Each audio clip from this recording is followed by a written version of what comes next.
Si Corazon Alvarez ay nakaupo sa harap ng kanilang lumang bahay na gawa pa sa kahoy at pawid sa baryo lang San Lorenzo. Sa edad na 64, dala niya ang karanasan ng isang buhay na puno ng sakripisyo at pagtitiis. Ang kanyang buhok ay unti-unti nang pumaputi at ang mga kamay na minsan ay laging nakahawak sa chalk at libro noong siya'y guro pa, ngayon ay nanginginig na dala ng pagod at karamdaman. Subalit sa kabila ng lahat, hindi matatawaran ang kanyang kabutihang loob at malasakit sa kapwa. Sa murang edad, maagang naulila si Corazon sa asawa niyang si Ernesto, isang karpinterong inabutan ng trahedya nang mabagsakan ng poste sa isang konstruksyon. Naiwan siyang mag-isa upang buhayin ang kaisa-isa nilang anak na si Ramil. Maraming gabi na halos hindi siya makatulog, iniisip kung paano pagkakasyahin ang kaunting perang hawak. Ngunit sa halip na sumuko, ginamit niya ang kanyang kaalaman at sipag. Corazon, baka mapagod ka na niyan, magpahinga ka naman. Wika minsan ng kapitbahay na si Aling Perla habang nakikitang naglalako siya ng kakanin tuwi umaga. Ngumiti lamang si Corazon, hawak-hawak ang bilao. Ayos lang Perla, habang kaya pa ng katawan ko, kikilos ako. Hindi ako pwedeng sumuko. May anak akong umaasa sa akin. Nang tumanda si Ramil, nakita nito ang lahat ng sakripisyo ng ina. Sa bawat araw na pumapasok siya sa paaralan, dala niya ang baon na mula sa pinagbentahan mansuman, bibingka at kutsinta ng kanyang ina. Bukod pa rito, tuwing gabi ay nagpupuyat si Corazon upang magturo ng mga bata sa baryo. Ang kaunting bayad mula sa mga magulang ay ipinambabayad niya sa matrikula at libro ni Ramil. Nanay, pasensya na kayo. Ang hirap niyong nakikitang nagtutulak ng kariton sa init. Minsan nasabi ni Ramil, nooy nasa high school. Hinaplos ni Corazon ang balikat ng anak. Anak, lahat ng ito ay para sa kinabukasan mo. Balang araw, hindi na natin mararanasan ang ganitong hirap. Gusto kong makita kang nakatayo sa entablado, suot ang toga habang nagsasabi ng pasasalamat. Doon ko masasabi sa sarili kong sulit lahat ng pawis at luha ko. At ganoon na ang nangyari. Sa kabila ng kahirapan, nakapagtapos si Ramil ng kolehiyo. Hindi siya nagsuot ng mamahaling barong sa araw ng pagtatapos. Ngunit dala niya ang pinakamasarap na ngiti, ang ngiting bunga ng sakripisyo ng kanyang ina. Umiiyak si Corazon noon habang pinapanood ang anak na inaabot ang diploma. Nanay, para sa inyo ito, masayang sabi ni Ramil, iniabot ang diploma. Ito ang pinakagandang regalo sa akin anak, tugon ni Corazon na halos hindi na makapagsalita sa sobrang tuwa. Sa kanilang baryo, si Corazon ay kilalang kilala. Hindi lamang dahil siya'y dating guro, kundi dahil sa anyang pagiging bukas palad. Tuwing may batang hindi makapag-aral dahil walang gamit o baon, si Corazon ang unang nagbibigay. Tuwing may kapitbahay na may problema, siya ang kinakausap at pinapayo. Maaasahan talaga si Aling Cora, sabi ng isa sa mga kapitbahay. Kahit siya mismo ay nahihirapan, inuuna pa rin ang iba. Ngunit sa likod ng mga ngiting iyon, may lihim na tinitiis si Corazon. Minsan sa gabi, kapag wala ng tao, mahigpit niyang hinahaplos ang kanyang dibdib. Ramdam niya ang kirot na hindi basta ordinaryong sakit lamang. Ngunit pinili niyang huwag ipaalam sa anak, lalo na noong nagsimula na itong magtrabaho sa Maynila. Isang gabi, habang nakahiga siya sa lumang papag, nag-usal siya ng panalangin. Panginoon, bigyan mo pa po ako ng lakas. Ayokong maging pabigat kay Ramil. Hayaan niyo pong maisakatuparan ko pa ang mga natitira kong pangarap para sa kanya. Hindi niya alam na ang mga panalangin niyang iyon ang magiging sandigan niya sa mga susunod na taon. Habang pinapasa ng sakit, nananatili siyang matatag para sa anak at para sa mga taong umaasa sa kanya. At kahit na unti-unting lumalala ang kirot, nagpapatuloy si Corazon sa pagbibigay ng tulong sa iba. Kapag may kapitbahay na nagdadalamhati, siya ang unang bumibisita. Kapag may mag-aaral na kulang ang gamit, siya ang nag-aabot ng lapis o papel. Sa kanyang puso, alam niyang hindi dapat maging hadlang ang sariling sakit para ipagpatuloy ang kabutihan. Subalit, sa likod ng lahat ng iyon, nagsisimula ng humaba ang kanyang gabi. Mas madalas siyang hindi makatulog dahil sa pag-ubo at hirap sa paghinga. Sa bawat hinga niya ay tila may pangambang baka dumating ang araw na hindi na siya muling magigising. Ngunit sa kabila ng takot, pilit niyang pinapalakas ang sarili sapagkat iyon ang nakasanayan niya buong buhay, ang maging matatag kahit na masakit. At doon nagsimula ang mabigat na yugto ng kanyang buhay. Ang yugto kung saan masusubok ang kanyang tibay at kung saan mas makikilala ng lahat kung sino si Corazon Alvarez sa gitna ng pagsubok. Pagkalipas ng ilang taon mula nang makapagtapos si Ramil ng kolehiyo, nagsimula na rin siyang mangarap na makaalis sa baryo. Sa tulong ng mga kakilalang nakilala sa Maynila, nakapasok siya sa isang kumpanya bilang isang junior officer. Bagamat hindi kalakihan ng sweldo sa una, naging sapat iyon upang makapagsimula siya ng sariling buhay sa lungsod. Si Corazon, na nooy nanatiling nasa San Lorenzo, ay hindi maitago ang tuwa. Anak, yan ang bunga ng lahat ng pinaghirapan natin. Huwag mong sayangin ang pagkakataon. Maging masipag ka at huwag mong kalimutan ang pinagmulan mo. Bilin niya sa anak bago ito sumakay ng bus papuntang Maynila. Nanay, hindi po ako magbabago. Lahat ng ito'y para sa atin. Tugon ni Ramil habang mahigpit na niyayakap ang ina. Sa Maynila, naging abala si Ramil sa kanyang trabaho at doon din niya nakilala si Samantha Villasaran, isang dalagang nagmula sa isang pamilyang may kaya. Si Samantha ay matalino, maganda at laging maayos ang pananamit. Ngunit sa likod ng kanyang magandang itsura ay ang pagkakaroon ng mataas na tingin sa sarili at mababang tingin sa mga taong hindi kasing yaman ng kanilang pamilya. Isang gabi, habang nagdi-dinner sila sa isang restaurant, tinanong ni Samantha si Ramil. So, Ramil, ano ba talaga ang trabaho ng nanay mo sa probinsya? May negosyo ba siya?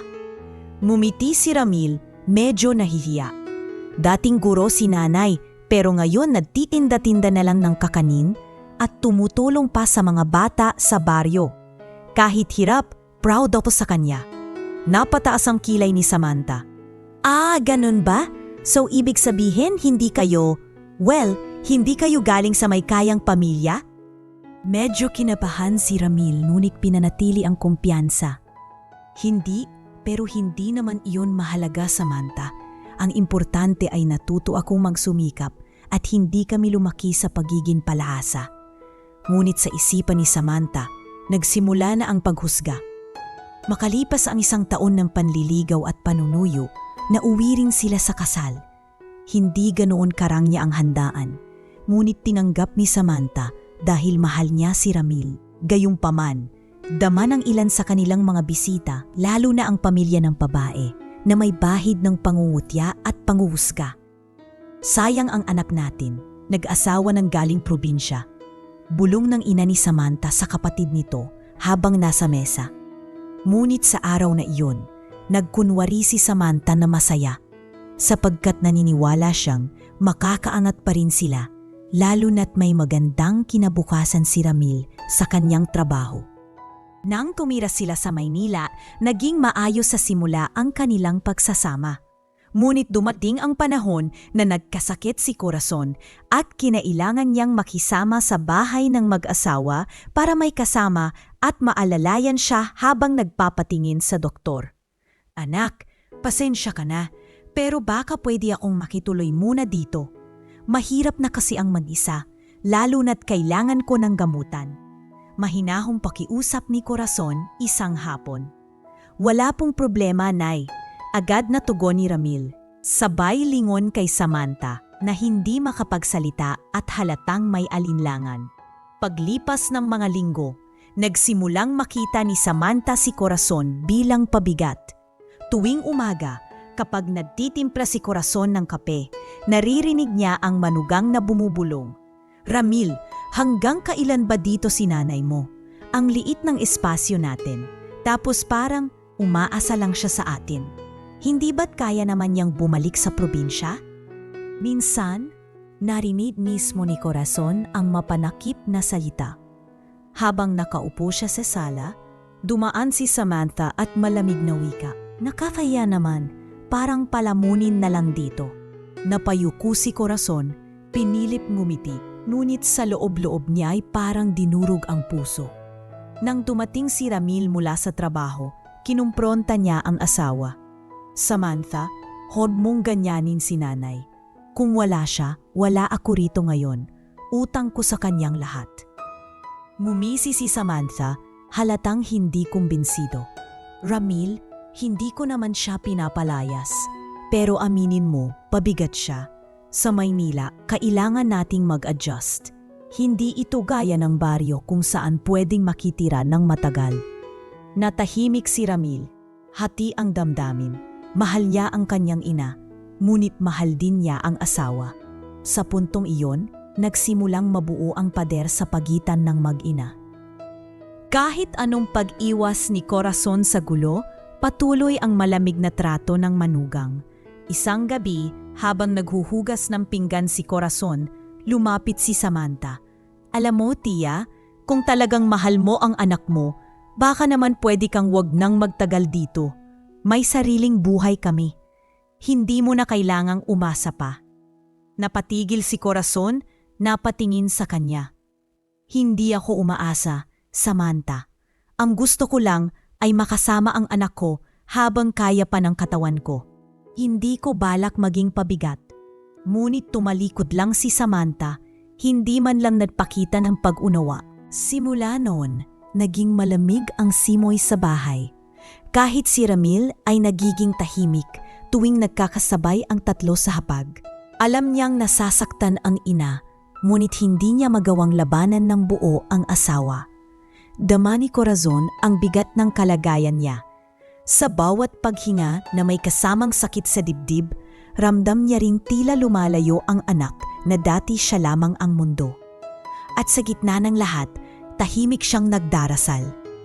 Umaasang hindi tuluyang masisira ang relasyon nilang mag-ina. Panginoon, bulong niya isang gabi habang nag-iisa sa kwarto. Bigyan niyo po ako ng lakas.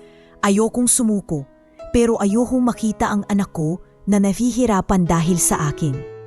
Kung ako man ay pabigat sa kanila, tulungan niyo akong makahanap ng paraan para hindi na nila maramdaman iyon. At doon nagsimulang pumatak ang mga unang luha ng isang ina na minsan ay tanging haligi ng tahanan. Ngunit ngayoy itinuturing na pabigat sa sariling pamilya. Sa mga sumunod na buwan, nagsimulang bumigat ang bawat araw para kay Corazon. Madalas na siyang hindi makatulog tuwing gabi. Paulit-ulit ang kanyang pag-ubo at tila laging may mabigat na nakadagan sa kanyang dibdib. Kapag nagluluto siya ng almusal sa umaga, napapansin niyang bigla na lamang siyang nahihilo at minsan ay sumasama ang pakiramdam hanggang sa mapadpad sa banyo upang isuka ang kinain. Nanay, ayos lang po ba kayo? Ang payat niyo na? Minsan ay tanong ni Ramil habang naghahanda para pumasok sa opisina. Wala ito, anak. Siguro dahil na rin sa edad. Basta nag-aalaga lang ako sa sarili. Sagot ni Corazon sabay pilit na ngiti. Ayaw ipahalata ang bigat ng kanyang iniindang karamdaman. Ngunit sa loob-loob niya, alam niyang may mali. Kaya't isang hapon, nagpa siyang pumunta si Corazon sa isang maliit na klinika malapit sa Quiapo. Halos nanginginig ang kanyang kamay habang inaabot ang mga resulta ng X-ray at laboratory test sa doktor. Kinang Alvarez, maingat na sabi ng doktor na si Dr. Lim, isang payapang lalaking nasa edad 50. Base sa mga resulta, mayroon kayong kanser sa baga. Nasa kalagitnaan na ito at kailangan ng masusing gamutan. Parang biglang nawala ang lahat ng ingay sa paligid ni Corazon. Tila nanlamig ang kanyang buong katawan. Kanser? Sa baga? Mahina niyang tanong. Halos pabulong. Tumango si Dr. Lim. Oo, ngunit huwag kayong mawala ng pag-asa. Maaari pa nating kontrolin ito sa pamamagitan ng gamot at regular na therapy. Ang problema lang, medyo magastos. Pinikit ni Corazon ang mga mata at napabuntong hininga. Alam niyang wala siyang malaking ipon at ayaw na niyang maging dagdag pasanim kay Ramil. Dok, huwag na muna nating ipaalam sa anak ko. Ako na muna ang bahala. Babalik ako kapag may pera na. Nag-aalala man, iginalang ni Dr. Lim ang kanyang desisyon. Mula noon, nagsimulang magtipid si Corazon sa lahat ng bagay. Lihim siyang naglalakad patungong klinika tuwing may gamutan at kung minsan ay hindi na kumakain ng maayos para lamang makaipon pang muli para sa susunod na bisita sa doktor. Hindi niya pinapakita kay Ramil ang kanyang kahinaan. Bagkus, pinipilit niyang ngumiti at magmukhang matibay. Ngunit hindi iyon nakatakas sa matalim na mata ni Samantha. Isang gabi, nadatnan niya si Corazon na umiinom ng gamot sa mesa. Lumapit siya at kinuha ang maliit na plastik na lalagyan ng mga tableta. Ano ito? Bakit puro gamot? Lagi ka na lang nandyan, nakahiga o umuubo, para kang walang silbi rito sa bahay. Malamig at mapanuyang wika ni Samantha. Nagulat si Corazon. Pilit na inaabot ang gamot mula sa manugang. Pakibalik na lang, Samantha. Kailangan ko yan. Ngunit imbes na ibalik, itinapon ni Samantha ang gamot sa basurahan. Kung talagang malakas ka, hindi mo na kailangan ng mga ito. Ang gastos-gastos na nasa bahay, pati ba naman gamot mo idadagdag pa? Napayuko si Corazon, pinipigil ang luha. Hindi ako umaasa sa inyo. Kayang-kaya kong bumili ng sarili kong gamot. Huwag mo lang sanang insultuhin ang pagkatao ko. Insulto? Ano ka ba, tiya? Umaasa ka dito, tapos ang lakas mo pang mga tuwiran? Wala ka ng silbi. Kung hindi dahil kay Ramil, matagal ka nang wala rito. Sakto namang dumating si Ramil at narinig ang huling sinabi ng asawa. Samantha, ano bang sinasabi mo? Galit niyang sigaw. Ramil, tingnan mo naman, puro gamot na lang sinanay mo. Kung magkasakit pa iyan ng malubha, paano na tayo? Puro gastos na lang, tugon ni Samantha. Nakataas ang kilay. Humarap si Ramil sa ina. Nanay, ano ba talaga ang nangyayari? May sakit po ba kayo? Agad na umiwas ng tingin si Corazon. Wala ito, anak. Kaunting ubo at sipon lang. Huwag mo na akong alalahin, basta magtrabaho ka ng maayos. Hindi kumbinsido si Ramil, ngunit hindi rin niya pinilit ang ina. Sa gabing iyon, umalis siya ng bahay na malungkot ang mukha. Naiwan si Corazon, tahimik na pinupulot ang itinapong gamot mula sa basurahan. Dahan-dahan niyang hinugasan ang mga ito at inilagay muli sa maliit na lalagyan. Habang ginagawa iyon, pumatak ang kanyang mga luha. Panginoon, mahina niyang dasal. Bakit ganito? Akala ko'y tapos na ang lahat ng sakripisyo ko nang makatapos si Ramil. Pero heto ako, muling sinusubok. Bigyan niyo po ako ng lakas at tapang. Hindi ko kayang ipakita sa kanila ang tunay kong kalagayan. Habang lumilipas ang mga linggo, lalong bumigat ang katawan ni Corazon. Mas madalas na siyang hindi mapatayo ng mga tadal. Kapag may ginagawa sa kusina, madali siyang hingalin at sa bawat araw. Lalong tumitindi ang pangumutya ni Samantha. Mabuti pa umuwi ka na lang sa baryo ninyo. Dito puro problema lang ang dala mo. Minsang bulalas ito habang nag-aayos ng hapag. Hindi sumagot si Corazon, bagkus ay kiningnan lamang ang anak niya na taupo sa tabi ng asawa. Tahimik si Ramil, nakayupo at tila hindi alam kung papanig ba siya sa ina o sa asawa. Ang sakit ng katahimikang iyon ang lalong nakadagdag sa bigat ng dibdib ni Corazon. At sa mga gabing siya'y mag-isa sa kwarto, hinahaplos niya ang kanyang dibdib. Sinusubukang habulin ang bawat hininga. Alam niyang hindi niya kayang itago magpakailanman ang kanya sakit. Ngunit mas pinili niyang sarilinin upang hindi tuluyang masira ang natitirang kapayapaan ng kanyang pamilya. Sa gitna ng lahat ng iyon, nagsimula ng mabago ang anyo ng kanyang mga panalangin. Mula sa simpleng paghingi ng lakas, nabing mas malalim ito, puno ng pagtanggap at paghahanda. Sapagkat sa puso ni Corazon, alam niyang ang kanyang laban ay hindi lamang laban ng katawan, kundi laban ng dignidad at pagmamahal na matagal na niyang ipinaglalaban para sa kanyang anak. Isang gabi, tila hindi maiwasan ang banggaan ng dalawang babae sa iisang bubong. Nagsimula lamang ito sa malikit na bagay. Isang plato na hindi agad nahugasan ni Corazon dahil inatake siya ng matinding paghubo. Nang makita ni Samantha ang nakatiwangwang na plato sa lababo, agad itong nag-inik ng ulo. "Diyos ko naman, tiya," singhal ni Samantha, hawak-hawak ang pasang plato. "Ano bang ginagawa mo buong araw dito? Ang dali-dali namang hugasan nito, pero kailangan ko pa ring abutan." Nagulat si Corazon, mabilis na tumayo mula sa upuan, pinipilit na ipaliwanag. "Pasensya na, Samantha, nahiri kasi ako kanina at inubo ng malakas. Saka ko na sana huhugasan." Pero hindi pa man natatapos ang kanyang paliwanag, mariin na siyang pinutol ng manugang. "Lagi ka na lang may dahilan. Alam mo bang nakakapagod na? Wala kang karapatang mamuhay dito na para bang ikaw ang may-ari ng bahay. Wala kang karapatan dito, Tiya Corazon." Natahimik ang buong sala. Maging si Ramil, na kagagaling lang sa trabaho, ay napatigil sa kinatatayuan. Nakita niyang halos manginig ang kanyang ina sa hiya at sakit. Habang nakatayo si Samantha, natataas ang tinig at walang bakas ng pag-unawa. "Sam, sobra ka naman." Mahinang sabi ni Ramil, halos pabulong. "Sobra?" Mabilis na sagot ni Samantha, lumilingon sa asawa. "Ramil, hanggang kailan ka mananainik? Hindi mo ba nakikita na siya ang pabigat dito?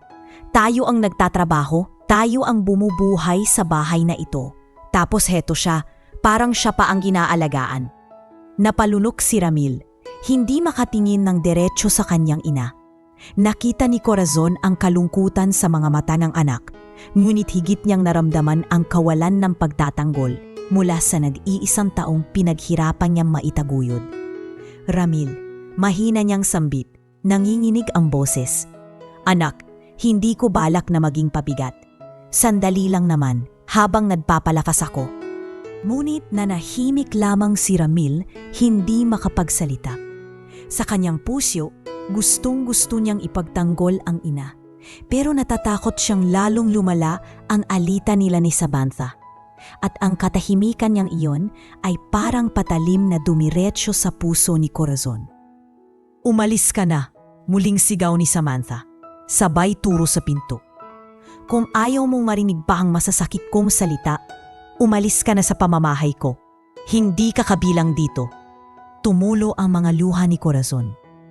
Ang matanda na buong buhay ay nagsakripisyo para sa anak. Ngayon ay pinalalayas sa mismong bahay na minsan niyang tinulungang buuin. Walang ibang nagawa, undi pumasok sa maliit na silid na tinutulugan at isa-isang inilagay ang ilang piraso ng damit sa kanyang lumang maleta. Inayos din niya ang maliit na lalagyan ng kanyang mga damot, mga tableta at kapsula na tanging sandigan niya sa bawat gabi ng sakit. Sa pagbabalik niya sa sala, nandoon pa rin si Samantha, nakahalukip-kip, walang bahid ng pagsisisi. Nakatayo si Ramil sa gilid, nakatungo, tila walang lakas na makialam. "Anak," boses ni Corazon, habang pinupunasan ang mga luhang walang tigil sa pagpatak. "Huwag mong alalahanin ang nanay. Kaya ko na ang sarili ko." Hindi siya sinagot ni Ramil. Nakatitig lamang ito sa sahig, naguguluhan at tuluyang pinili ang katahimikan. Bitbit ang maleta at gamot. Marahang lumabas ng pintuan si Corazon. Sa bawat hakbang, ramdam niya ang bigat ng kanyang dibdib. Hindi lamang dahil sa sakit na dala ng karamdaman, kundi higit sa sakit ng pagtatakwil. Ang hangin ng Maynila sa gabing iyon ay malamig, ngunit mas malamig ang katahimikan ng kanyang anak. Habang naglalakad sa kalsada, iniisip ni Corazon kung saan siya tutungo. Ang mga ilaw mula sa mga poste ay tila malabo sa kanyang paningin dahil sa mga luhang patuloy na bumabagsak.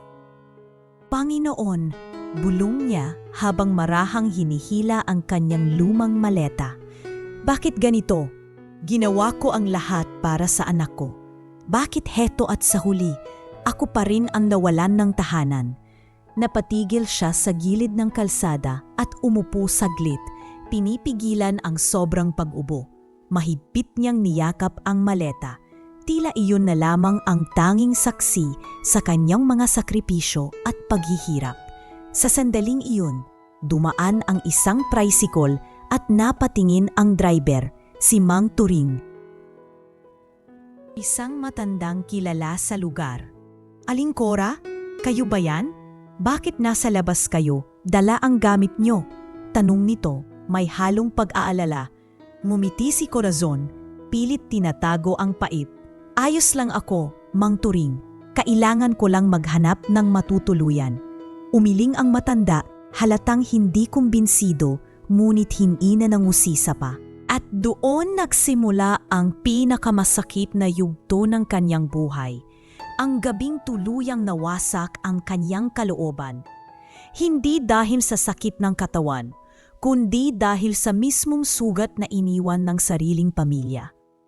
Ang gabing iyon ang nagturo sa kanya na ang pinakamasakit na pagtatakwil ay hindi galing sa iba, kundi mula sa mga taong minsan mong pinaglaban at pinangarap na maging masaya. Lumipas ang ilang linggo mula nang palayasin si Corazon sa bahay ng anak. Nanatili siya muna sa isang maliit na inuupahang silid malapit sa palengke. Nakikisama sa mga taong hindi niya kadugo, ngunit mas nakaramdam siya ng kaunting respeto at malasakit. Sa kabila ng hirap ng kalagayan, dala pa rin niya ang isang lihim na matagal na niyang iningatan. Isang lihim na magbabago sana ng kapalaran ng kanyang pamilya kung nanaisin niya. Matagal nang namayapa ang kanyang kapatid na si Isidro Alvarez, na noong kabataan pa nila ay nan ibang bansa upang mantrabaho sa Canada. Hindi na bumalik si Isidro sa Pilipinas, ngunit lingid sa kaalaman ng iba, palihim itong nagpadala ng pera kay Corazon sa loob ng maraming taon. Noong huling bahagi ng kanyang buhay, ipinasa nito ang malaking bahagi ng naipon sa pamamagitan ng isang trust account na nakapangalan kay Corazon. Ang halagang iyon ay umabot sa 15 milyong piso. Isang hapon, habang nakaupo siya sa bangkong kahoy sa loob ng inuupahang silid, tinignan niya ang lumang sobre na dala pa mula pa sa baryo. Nandoon ang dokumento na trust account kasama ang ilang sulat mula kay Isidro. Binasa niya muli ang isa sa mga liham. Ate Cora, kung sakali man na hindi na tayo magkita, nais kong malaman mong lahat ng ito ay para sa iyo at kay Ramil. Sana'y gamitin mo ito sa ikabubuti. Huwag mong hayaan na maghirap ang apo mo balang araw. Hindi ko nakamtan ang magkaroon ng sariling pamilya, kaya idinuturing ko na ring pamilya ang magiging apo mo. Ingatan mo ito. Napaluha si Corazon habang hawak ang sulat. Kuya, hindi mo alam kung gaano kalaking bagay ang iniwan mo.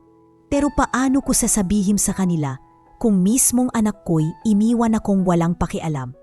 Paano kung makita nila ako bilang pera na lang? Pinili niyang huwag ipaalam kay Ramil at lalo na kay Samantha.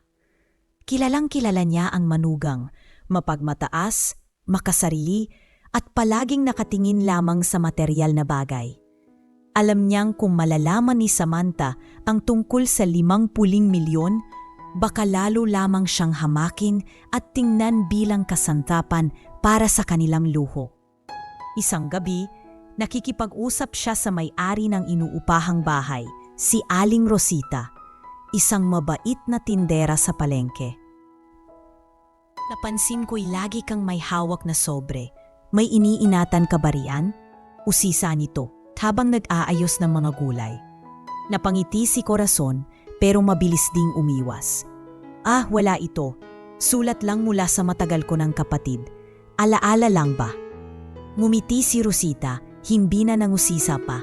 Ngunit sa loob-loob ni Corazon, alam niyang hindi basta alaala lamang ang hawak niya, kundi isang napakalaking yaman na maaaring magpabago ng buhay ng kahit sino. Noong mga gabing mag-isa siya, madalas niyang isipin ang apo nilang si Eunice, ang nag-iisang anak ni Ramil at Samantha. Ang batang ito lamang ang tanging nagbibigay sa kanya ng pag-asa. Naalala niya ang araw na una niya itong nakasama. Maliit pa si Eunice, mga 4 na taong gulang, nang lumapit sa kanya sa sala habang siya'y nagbuburda. "Lola, bakit lagi kang inuubo?" Inosenteng tanong ng bata habang nakatingin sa kanya. Ngumiti si Corazon at hinaplos ang buhok ng apo. "May sipon lang si Lola, anak. Pero ayos lang ako, lalo na kapag kasama kita." Simula noon, naging malapit si Eunice sa kanya. At sa tuwing iniisip ni Corazon ang trust account, hindi niya maiwasang ikonekta ito sa kinabukasan ng apo. Para kay Eunice ito, hindi para kay Samantha, at hindi rin para kay Ramil kung patuloy yang pipiliin ang katahimikan kaysa ipagtanggol ako, bulong niya sa sarili habang nakahiga sa kanyang papag. Minsan, kinausap siya ng matalik na kaibigang si Mang Delphine, asawa ni Rosita. "Cora, alam mo, hindi ka na bumabata. Kung may mga bagay kang dapat ayusin, mas mabuti na habang may lakas ka pa. Kung may iniwan ang kapatid mo o kung anuman, baka dapat mong ipaalam kahit paano." Ngumiti si Corazon, ngunit mariin ang kanyang sagot. "Delphine, hindi ko kaya. Ayaw kong dumating ang araw na makita nila ako bilang halaga lamang. Ang yaman na iyon, hindi ko utang sa kanila. Ang mahalaga sa akin ay ang pag-aaruga at pagmamahal. Kung hindi nila iyon paibigay, wala ring saysay ang pera." Napabuntong hininga si Delphine, napailing. "Ikaw lang din ang makakaalam, Cora, pero sana hindi ka magsisi." Ngunit sa puso ni Corazon, malinaw ang kanyang desisyon. Hahayaan niyang manatiling lihim ang 15 milyon na katago sa bangko. Hindi niya yun gagamitin para sa sarili, maliban na lamang kung talagang wala na siyang malapitan. Ang buong halaga ay para sa apo, isang handog na sisiguraduhin niyang hindi mararanasan ni Eunice ang sakit at kahirapan na pinagdaanan niya. Tuwing naiisip niya ang posibilidad na ipamana iyon sa apo, napapangiti siya kahit papahano. Balang araw, Eunice, makikita mong hindi ka iniwan ni Lola nang wala. Kahit hindi na ako kasama, mararamdaman mo ang pagmamahal ko. Ngunit ang bigat sa kanyang dibdib ay nananatili. Hindi lamang dulot ng sakit na unti-unting kumakain sa kanyang katawan, kundi ang bigat ng lihim na alam niyang balang araw ay magiging dahilan ng matinding pagkagulat at marahil pagsisisi ng kanyang anak at manugang. At sa bawat dasal niya tuwing gabi, palaging lumalabas ang parehong linya. "Panginoon, ipakita ninyo kung kailan ang tamang oras. Huwag niyo pong hayaan na magamit ako o ang iniwan ng kuya ko sa maling paraan. Naway manatiling para kay Eunice ang lahat ng ito." Sa mga panahong iyon, hindi alam ni Ramil at Samantha na habang pinapalayas at hinahamak nila ang matanda, ang mismong ina na tinatawag nilang pabigat ay may hawak ng kayamanang hindi nila kayang sukatin.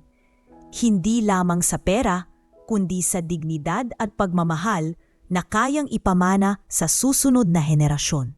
Matapos ang gabing pinakamabigat sa kanyang buhay, ang palayasin siya sa mismong bahay na itinuring niyang tahanan. Walang malinaw na direksyon si Corazon. Bitbit ang lumang maleta at mga gamot. Naglakad siya sa madilim na lansangan ng Maynila. Pilit nilalabanan ang pagod at kirot ng dibdib. Sa bawat hakbang ay parang kumakalam ang kanyang sikmura at ang kanyang mga matay puno ng luha na pilit niyang pinupunasan upang hindi mahalata ng mga taong nadaraanan. Isang umaga, matapos ang ilang araw ng pagkatahiwa-hiwalay ng tulog at pahingang saglit sa mga waiting shed at bangketa, napadpad siya sa palengke ng Stafelisa.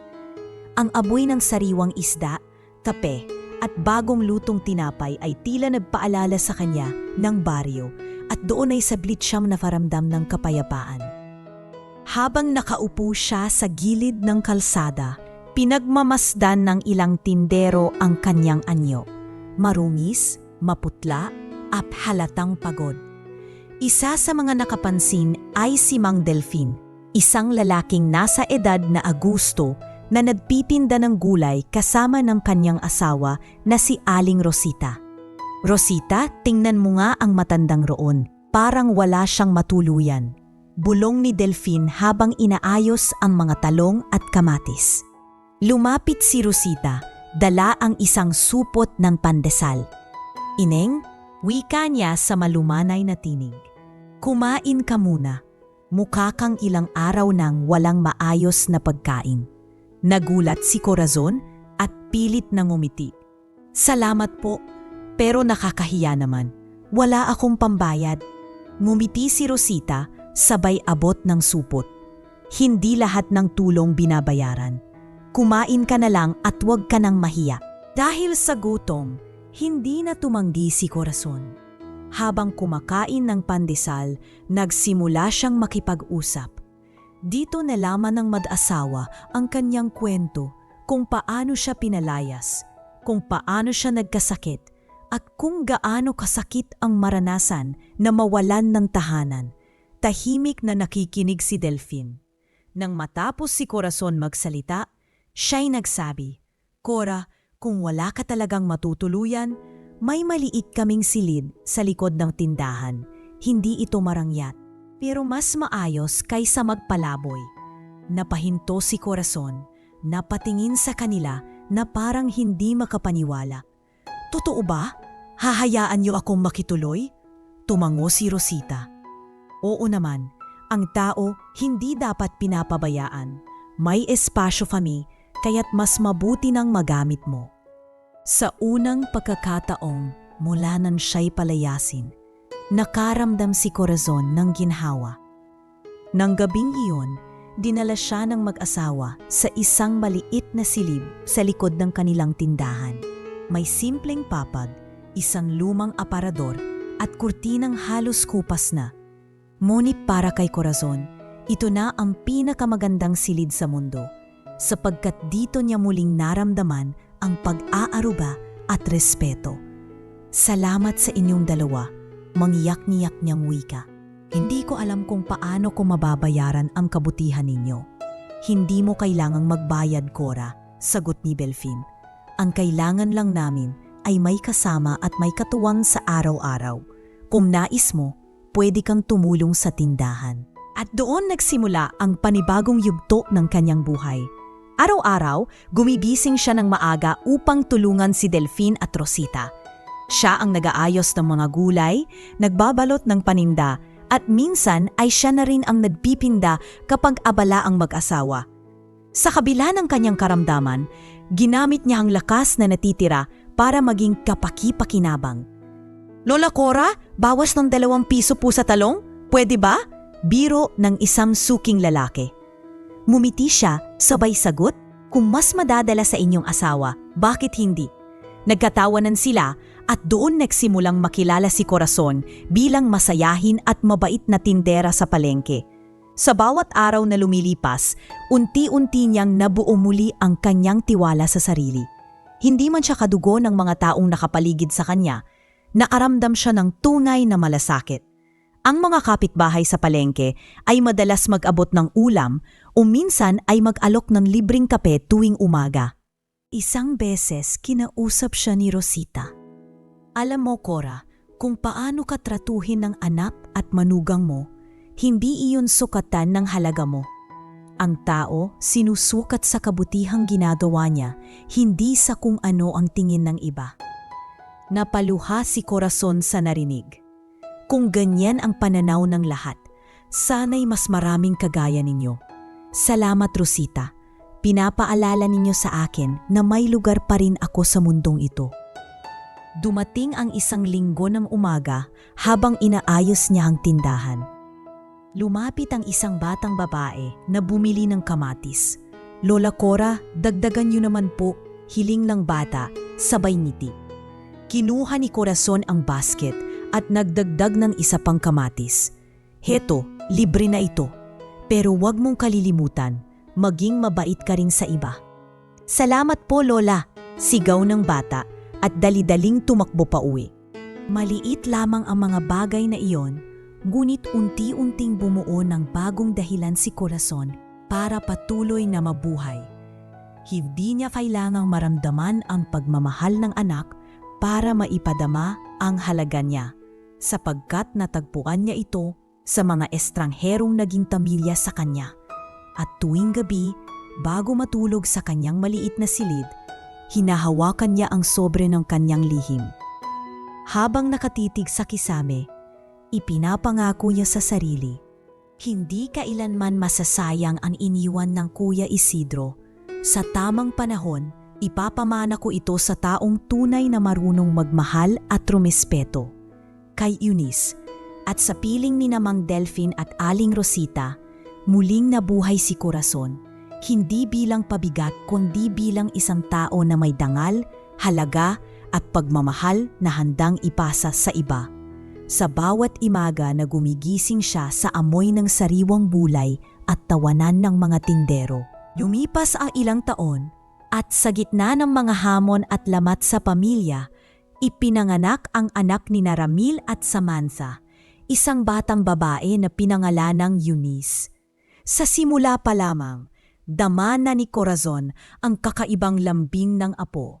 Bagamat hindi siya laging malapit sa kanila dahil sa lamat na nabuo sa kanyang manugang, naging daan pa rin si Eunice para muling maramdaman ni Corazon ang init ng isang tahanan. Noong una, mahigpit si Samantha. Ayaw nitong madalas makita ng bata ang lola. Ramil, minsang bulong nito, huwag mong sanayin ang anak natin na masyadong bikit sa nanay mo. Hindi ba't siya ang dahilan kung bakit palagi tayong nagkakagulo? Pero hindi rin mapigilan ni Ramil ang mga pagkakataong nabibigyan ng panahon si Corazon na makasama ang apo.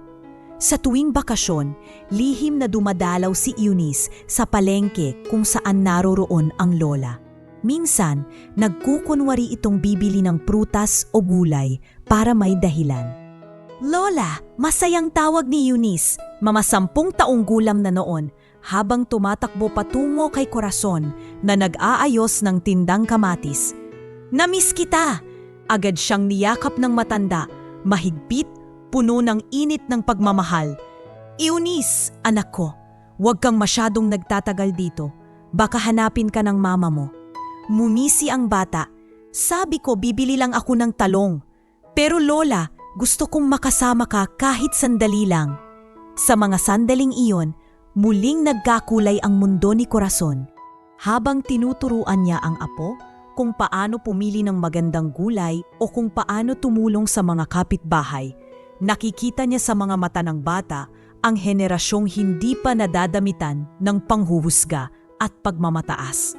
Lola, minsang tanong ni Eunice habang pinupunasan ang mesa ng tindahan, bakit ikaw lagi ang nabibigay ng libre sa mga bata at matatanda dito? Hindi ba lugi ka? Napangiti si Corazon at hinaplos ang ulo ng apo. Hindi lahat ng bagay nasusukat sa pera, anak. Ang tunay na yaman ng tao ay kung paano siya tumulong sa kapwa. Kapag nagbigay ka, mas malaki ang balik sa puso mo. Napatango si Eunice at mula noon, naging malinaw sa kanya ang halaga ng malasakit. Minsan pa nga, siya mismo ang nag-aabot ng libreng kamatis o sibuyas sa mga dumadaang may bitbit na mabigat na problema. Isang araw, matapos ang maghapon sa palengke, naupo silang maglola sa gilid ng tindahan. Umihip ang malamig na hangin at doon nakaramdam si Corazon ng kakaibang ginhawa. Lola, bulong ni Eunice, sana palagi tayong ganito. Hindi ko alam kung bakit laging galit si Mama sa'yo. Pero sa akin, ikaw ang pinakamabait na tao.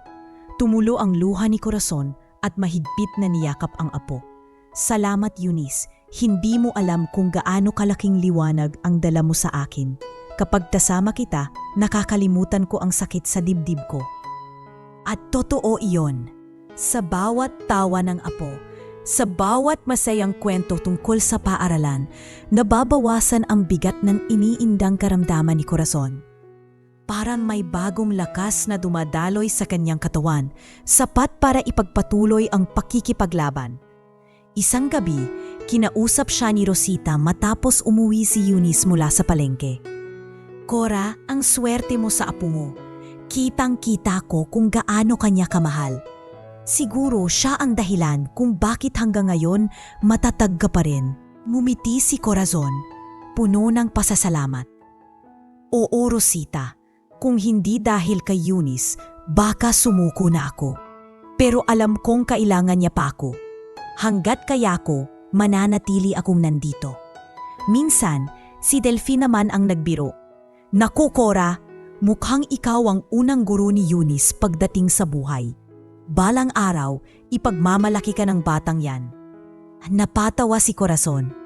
Hindi ko kailangan ng parangal, Delphine. Ang gusto ko lang ay maramdaman ni Eunice na may lola siyang hindi siya iniwan. Kahit kailan. At sa bawat gabing mag-isa si Corazon sa kanyang maliit na silid, hindi na puro kirot at lungkot ang laman ng kanyang puso. Mayroon na siyang inspirasyon, ang kanyang apo. Sa isip niya paulit-ulit na dasal, Panginoon, bigyan mo pa ako ng dagdag na oras, hindi para sa akin, kundi para sa batang mahal na mahal ko. Gusto kong makita siyang lumaki at maramdaman na may nagmamahal sa kanya ng buong puso. Sa kabila ng cancer na unti-unting kumakain sa kanyang katawan. Mas malakas ang dahilan niyang manatili sapagkat sa mata ni Corazon, si Eunice ay hindi lamang apo, siya ang pag-asa, ang kasagutan sa lahat ng sakripisyo at ang liwanag na gumagabay sa kanya sa pinakadilim na yugto ng kanyang buhay. Lumipas ang ilang taon at mabilis ding nagbago ang ihip ng hangin para kina Ramil at Samantha. Ang kumpanyang pinapasukan ni Ramil ay nagsara matapos ang serye ng malalaking pagkalugi. Ilang buwan din siyang naghanap ng bagong trabaho. Ngunit dahil sa dami ng mga aplikante at sa edad na rin niya, madalas siyang nauuwi sa tanggapan ng employment agency na walang dala kundi pangakong tatawagan siya. Si Samantha naman na dati may maliit na butik sa mall, ay nalugi rin nang magsimulang magsara ang mga tindahan dahil sa pagbaba ng benta. Sa kanilang bahay na dati puno ng mga garang gamit, unti-unting nawala ang mga ito. Isa-isang na ibenta ang mamahaling sofa, ang flat screen TV at maging ang ilang alahas ni Samantha. Ang mga kapitbahay na dati kinaiinggitan sila, ngayon ay nakatingin na may halong pagtataka at chismis. Sayang no? Dati ang yayabang nila, ngayon halos wala na. Bulong ng isang kapitbahay sa isa pa habang dumadaan si Samantha. Bit-bit ang eco bag galing palengke. Hindi iyon nakatakas sa pandinig ni Samantha at lalo siyang namit-ngit sa kahihiyan. Ramil, sigaw niya nang mafauwi sa bahay. Ibinagsak ang supot ng gulay sa mesa. Hindi ko na kaya ito. Noon, hindi ko kailangang maghintay sa pila para bumili ng manok o bigas. Ngayon, pati tindera sa palengke, tingin sa akin ay kawawa. Napaupo si Ramil, hawak ang ulo. Sam, ginagawa ko naman ang lahat. Nag-a-apply ako, pero wala talagang tumatanggap. Hindi sapat ang ginagawa mo, balik ni Samantha, halos maiyak sa inis. Kung sana ay may matutulungan tayo. Hindi ba't may pera ang nanay mo? Napatingin si Ramil, tila nabigla. Anong ibig mong sabihin? Huwag kang magpanggap na wala kang alam. Tugon ni Samantha. Narinig ko noon sa isang kaibigan, may naiwan daw na malaking halaga ang kapatid ng nanay mo mula sa Canada. Baka iniingatan lang niya. Bakit hindi natin lapitan? Baka iyon ang sagot para makabangon tayo. Natigilan si Ramil. Totoo, may narinig na rin siya noon mula sa ilang malalayong kamag-anak. Ngunit hindi na niya ito pinansin. Alam niyang hindi mahilig magsalita ng tungkol sa pera ang kanyang ina. Ngunit na yun, sa desperasyon, sumiksik sa isip niya ang sinabi ni Samantha. Kinabukasan, nagtungo silang mag-asawa sa palengke kung saan naroon si Corazon. Nang makita nila ang matanda, nakaupo sa tabi ng tindahan nina Delphine at Rosita at nag-aayos ng gulay. Sadlit silang tumigil. Hindi tulad ng dati na malamig ang tingin ni Samantha, na yun ay pilit siyang nakangiti. Nanay, bungad ni Ramil, medyo kinakabahan. Kumusta po kayo? Napatingin si Corazon, nagulat sa biglang presensya ng anak at manugang. Hindi niya inaasahan na lilitaw ang mga ito matapos ang mahabang panahon ng pananahiwik. Ramil, Samantha, mahinang tugon niya. Bakit kayo narito? Lumapit agad si Samantha, hawak ang braso ng biyanan at nakangiti. Tia, na-miss ka namin. Naisip lang namin kamustahin ka. Matagal na kitang hindi nakikita. At syempre, hindi ka naming pwedeng pabayaan. Napakurap si Delphine na nakamasid lamang. Napansin niya agad ang pagbabago ng tono ni Samantha. Ang dating matapobre, ngayoy kunwariing malambing. Hindi ninyo ako kailangan alalahanin, sagot ni Corazon, pilit nang umingiti. Mabuti ako rito. Maraming nag-aalaga sa akin. Ngunit hindi pa nakontento si Samantha. Alam mo, Tia, gusto ka naming kunin pa uwi. Hindi ka bagay dito sa palengke. Mas maganda kung kasama mo kami. Mas maalaga kami. Mas komportable. Naroon din si Eunice, na noon ay 14 na taong gulang na at lihim na sinusundan ang kanyang mga magulang. Narinig niya ang bawat salita. Napatitig siya sa ina at agad niyang nakita ang bakas ng kasakiman sa mga mata nito. Lola, sabay lapit ni Eunice kay Corazon. Huwag kang maniniwala sa kanila. Nagulat si Ramil. Eunice, anong ginagawa mo rito? Madalas akong dumadalaw kay Lola. Diretsyong sabot ng bata. Alam ko kung paano siya trinato noon. Ngayon na lang kayo babalik dahil may kailangan kayo. Hindi niyo siya naalala noong pinapalayas ninyo siya. Natigilan si Ramil at kahit si Samantha ay napangiwi. Pilit nitong pinanatili ang ngiti, ngunit halatang naiinis sa sinabi ng anak. Anak, hindi mo naiintindihan. Ngunit agad siyang pinutol ni Eunice. Naiintindihan ko. Mama, nakita ko kung gaano kabait si Lola rito. Walang araw na hindi siya nagbibigay ng tulong sa mga tao. Kung noon pa, inalagaan niyo siya. Hindi niya kailangang umasa sa iba. Tahimik na nakatingin si Corazon sa kanila. Hawak ang kamay ng apo. Para siyang nagbalik sa nakaraan noong siya'y halos mawalan ng pag-asa. Ngunit ngayong narito si Eunice, ipinapakita ang tapang at pagmamahal. Alam niyang may dahilan kung bakit siya lumaban. Ramil, wika ni Corazon. Mabigat ang tinig. Anak, hindi ko hinanap ang inyong paglapit. Pero wag mong hayaan na pagmukhaing pera ang ating ugnayan. Kung kaya niyong bumangon, bumangon kayo sa sariling sikap. Ang pagmamahal, hindi nadadaan sa halaga ng pera. Nanay, hindi yun ang ibig naming sabihin, nauutal na wika ni Ramil. Ngunit sa loob-loob niya, alam niyang mali ang kanilang intensyon. Napaiyak si Samantha. Ngunit hindi dahil sa pagsisisi, kundi sa desperasyon.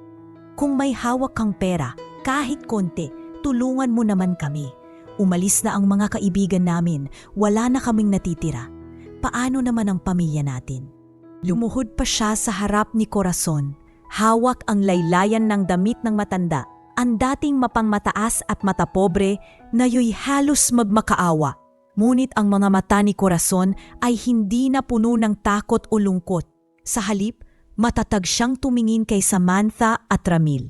Ang yaman, hindi ko itataya sa mga taong hindi marunong magpahalaga. Hindi ko na kailangang ipaliwanag, pero tandaan ninyo, may mga bagay na hindi ninyong kayang bilhin, respeto, malasakit at tunay na pagmamahal. Niyakap niya si Eunice ng mahigpit at sa yakap na iyon, alam ng lahat ng nakamasid na ang digmaan ay hindi na tungkol sa pera, kundi sa danggal at pagmamahal na matagal nang ipinagkait kay Corazon. At sa harap ng mga tao sa palengke na nooy nanunood na rin sa eksena, bumagsak ang lahat ng pride ni Ramil at Samantha sapagkat ang mga dating nasa itaas nayo'y halos lumuhod sa mismong taong minsang itinuring nilang pabigat. Isang linggo ng hapon, sa gitna ng palengke kung saan naging tahanan na ni Corazon, nagtipon ang maraming tao. Ang balita tungkol sa muling paglapit ni Ramil at Samantha ay mabilis kumalat at halos lahat ng kamag-anak at ilang kapitbahay ay naroroon upang masaksihan ang pag-uusap. Si Corazon, bagamat mahina na ang katawan, ay nakaupo sa isang lumang bangko, hawak ang baston. Katabi niya si Eunice, mahigpit na nakahawak sa kamay ng lola. Naroon sina Mang Delfin at Aling Rosita, mga tindero at matagal na niyang naging pamilya sa palengke. Naroon din ang ilang pinsan at tiyuhin ni Ramil, na matagal nang nakakapansin ng hindi magandang ugali ni Samantha. Ang paligid ay puno ng bulungan, may halong pagkasabik at pagtataka kung ano ang mangyayari. Humabang si Ramil papalapit, halatang nahihiya ngunit determinado. "Nanay," wika niya nakayoko. "Narinig namin ang totoo. Hindi ko na itatanggi. Kailangan namin ng tulong. Kung totoo ngang may iniwang pera si Tito Isidro para sa inyo, baka pwede naman pong hatiin natin. Para rin ito sa pamilya." Sumabat agad si Samantha, halos pabulong ngunit malinaw na nadinig ng lahat. "Oo tiya, hindi naman para sa amin lahat, kundi para rin kay Eunice. Ayaw lang naming mawalan siya ng maginhawang buhay." Nag-angat ng mukha si Corazon, diretsyo ang titig, matalim ngunit puno ng dignidad. "Hindi ko kailanmang itinanggi na may iniwan ang Kuya Isidro para sa akin. Totoo may marong 15 milyong piso na nakapangalan sa trust account. Pero malinaw ang desisyon ko, hindi iyon para sa inyo." Nagulat ang lahat, may mga napabulong. 15 milyon pala talaga. Namutla si Samantha, agad na nagpalusot. "Pero, Pia, pamilya rin naman kami. Hindi ba't natural lang na kung anuman ang meron kayo, mapunta rin sa anak ninyo? Sa amin?" Umiling si Corazon, mariin at matatag. "Ang pera'y hindi gantimpala para sa mga walang malasakit. Kung ang batayan lang ay dugo, sana noon pa ako itinuring ninyong mahalaga. Pero anong ginawa ninyo? Pinalayas ninyo ako, itinapon na para bang wala akong silbi. At ngayon na kayo'y lugmok, bigla nyo akong naalala." Tahimik ang lahat. Kita sa mukha ni Ram, humigpit ang hawak niya sa kamay ng apo. Kaya't mula sa araw na ito, ipinapahayag kong si Eunice ang magiging tagapagmana ng lahat. Siya ang tanging nakakita sa akin hindi bilang pabigat, kundi bilang isang lola na may pagmamahal. Sa kanya ipapasa ang tiwala at yaman upang maging gabay sa kanyang kinabukasan. Nanlaki ang mga mata ni Samantha. "Ano?" Halos pasigaw niyang sagot, hindi na napigilang takpan ang bibig ng sariling kamay. "Sa bata mo ibibigay? Hindi iyon tama. Kami ang mga magulang." Ngunit agad sumagot si Eunice, buong tapang at walang takot. "Mama, Papa, hindi pera ang dahilan kung bakit mahal ko si Lola. Hindi ako lumapit sa kanya dahil mayaman siya. Lumapit ako dahil siya ang nag-aruga at nagturo sa akin ng tama. Kung hindi niya ako tinuruan, baka lumaki rin akong gaya ninyo. Puro kayamanan lang ang iniisip." Napayuko si Ramil. Halatang tinamaan ang mga salita ng anak. "Nanay," nanginginig ang boses niya. "Patawarin niyo ako. Totoo, naging mahina ako. Hindi ko kayo ipinaglaban noon. At ngayon nahihiya akong humarap sa inyo. Pero sana, mabigyan pa kami ng pagkakataon. Matagal na tumitig si Corazon sa kanyang anak at doon nakita niyang hindi na si Ramil ang batang noon ay mahigpit niyang niyayakap matapos ang graduation, kundi isang lalaking nadala ng takot at impluwensya ng asawa. Malalim siyang bumuntong hininga. Anak, pinatawad na kita noon pa. Ngunit may mga bagay na hindi ko kayang ibalik. Hindi ko maibabalik ang oras na sanay kasama ko kayo. Hindi ko na maaalis ang sugat ng pagtakwil. Ang magagawa ko lang ay ang magbigay ng pagkakataon kay Eunice sapagkat siya ang nagpabalik ng pag-asa ko. Umalingaw-ngaw ang tanyang mga salita at ang mga tao sa paligid ay nagsimulang magbuluman muli. Marami ang napahanga sa katatagan ni Corazon. Tahimik na lumuluha si Samantha, ngunit hindi pa rin maapaniwala. Hindi ako makakapayag. Hindi pwedeng wala kaming makuha. Ngunit sa oras na iyon, tumayo si Delphine at nagsalita. Samantha, sapat na. Nakita naming lahat kung paano ninyong trinato si Cora noon. At ngayong naghihirap kayo, ngayon lang kayo lumapit. Ang pera ay para sa taong marunong magbigay, hindi para sa sakim. Nagtangwan ang mga kapitbahay. Tama, si Aling Cora ang may karapatan kung kanino niya ipapamana. Sa huli, wala nang nagawa sina Ramil at Samantha kundi yumuko sa hiya. Ang dating mayabang at matapobre, ngayoy halos hindi makatingin sa mga tao sa paligid. Ang kanilang mundo ay gumuho sa harap ng salita ng matandang minsang itinuring nilang pabigat. At sa mga oras na iyon, naging malinaw sa lahat. Hindi kayamanan ang tunay na sukatan ng tao, kundi ang kanyang malasakit at kakayahang magmahal. Sa piling ng mga tao, sa harap ng anak, manugang at apo. Tinapos ni Corazon ang isa sa pinakamabigat na kabanata ng kanyang buhay, hindi bilang talunan, kundi bilang taong nagwagi sa laban ng dangal at puso. Ilang buwan matapos ang harapang iyon sa palengke, tuluyan nang bumigat ang kalagayan ni Corazon. Mas madalas na siyang nasa higaan, hinihika at hirap sa bawat paghinga. Kahit anong tapang ang ipinapakita niya, ramdam ng lahat na unti-unti nang kinakain ng karamdaman ang kanyang katawan.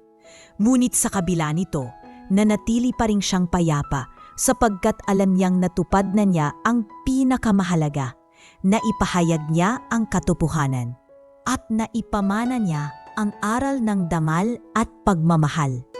Isang gabi, habang hawak-hawak ni Corazon ang kamay ni Eunice, mahina niyang sinabi, "Anak, huwag kang malulungkot kapag wala na si Lola. Ang buhay ay hindi laging mahaba, pero ang mahalaga ay kung paano ka magmahal at magbigay habang andito ka." "Lola, huwag mong sabihin yan," naiiyak na tugon ng dalaga. "Hindi ko alam kung paano ako mabubuhay nang wala ka." Mumiti si Corazon, bagamat may luhang dumaloy sa kanyang pisngi. "Mabubuhay ka, Eunice, dahil lumaki kang may puso para sa iba. Yan ang pinakamahalagang iniwan ko sa'yo. Hindi ang pera, kundi ang mga aral na hindi kailanman mawawala." Iyon ang huling pagkakataong nakapag-usap sila ng mahaba. Ilang linggong matapos iyon, pumanaw si Corazon sa kanyang maliit na silid sa likod ng tindahan nina Delphine at Rosita, payapang nakapikit, tila natulog lamang. Ang buong palengke ay nagluksa, bawat tindero-tindera ay nag-alay ng bulaklak at kandila. Para sa kanila, hindi lamang basta isang matandang tindera si Corazon. Siya'y ina, kaibigan at gabay. Nang dumating ang oras ng pagbabasa ng kanyang huling habilin, naroon si Ramil, Samantha at higit sa lahat si Eunice, ang abogado ng pamilya, ang nagbukas ng sobre at nagsimulang magbasa ng liham na isinulat mismo ni Corazon bago siya pumanaw. "Sa aking pinakamamahal na apo, si Eunice," wika ng abogado, binabasa ang sulat na may bahid ng panginginig. Ipinauubaya ko sa iyo ang kabuuang halagang naiwan ng iyong Tito Isidro, 15 milyong piso. Ngunit higit sa pera, ipinapamana ko sa iyo ang pangarap ko, na maging ilaw ka sa iba, na gamitin mo ang yaman hindi para magyabang, kundi para tumulong. Anak, ang kayamanan ay wala ring halaga kung hindi ka marunong magmahal at rumespeto. Napahagulhol si Eunice sa sulat ng kanyang lola. Lola, pangako gagawin ko lahat ng itinuro mo. Hindi masasayang ang pagmamahal mo. Tahimik lamang si Ramil at Samantha. Parehong namumula ang mata. Hindi dahil sa tuwa, kundi dahil sa matinding hiya at pagsisisi. Alam nilang huli na ang lahat. Hindi na nila mababawi ang mga salitang binitiwan nila noon, ang mga pagkakataong sanay nakapiling nila si Corazon sa huling mga taon ng kanyang buhay. Nanay, bulong ni Ramil habang nakatingin sa kabaong ng kanyang ina. Patawarin niyo po ako. Kung sana'y naging matapang ako, hindi sana nangyari lahat ng ito. Pero huli na ang lahat. Ni hindi makatingin si Samantha sa mga tao sa paligid. Ang dating babae na laging nakataas ang noo, ngayon ay halos nakayuko. Hindi makaharap sa mga kapitbahay na minsang pinagmamalafian niya. Sa huli, pinili nilang mamuhay ng simple. Malayo sa marangyang pamumuhay na kanilang nakasanayan, dala ang bigat na pagsisisi at alaala ng kanilang kasakiman. Samantala, si Eunice ay lumaking may gabay ng mga aral mula sa kanyang lola. Ginamit niya ang perang iniwan, hindi para sa luho, kundi para magpatayo ng maliit na foundation na tumutulong sa mga batang mahirap makapag-aral. Isang bagay na madalas ikwento sa kanya ni Corazon noong siya'y bata pa. Lola, wika ni Eunice sa mismong araw ng pagbubukas ng foundation, natupad na ang pangarap mo.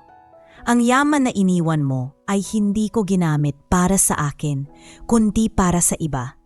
Tulad ng itinuro mo, mas mahalaga ang magbigay kaysa tumanggap. Nagpalakpakan ang mga tao at marami ang lumapit kay Eunice upang pasalamatan siya. Sa bawat ngiti at yakap na natanggap niya, dama niyang naroon si Corazon, nakatingin, nakangiti at proud sa kanya. Mula noon, kilala si Eunice bilang hindi lamang matalino kundi mapagpakumbaba at higit sa lahat may malasakit sa kapwa. Lahat ng iyon ay bunga ng mga aral mula sa lola niyang si Corazon. Isang ina na tinuring na pabigat, ngunit sa huli nag-iwan ng pinakamahalagang kayamanan, pagmamahal at respeto. At sa kwento ng kanilang pamilya, malinaw ang aral na iniwan.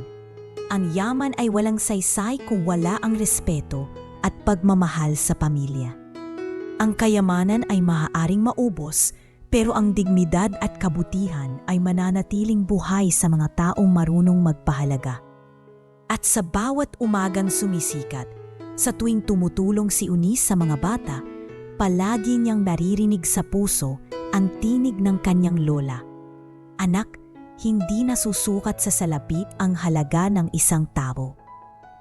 Ang tunay na yaman ay ang pusong marunong magmahal.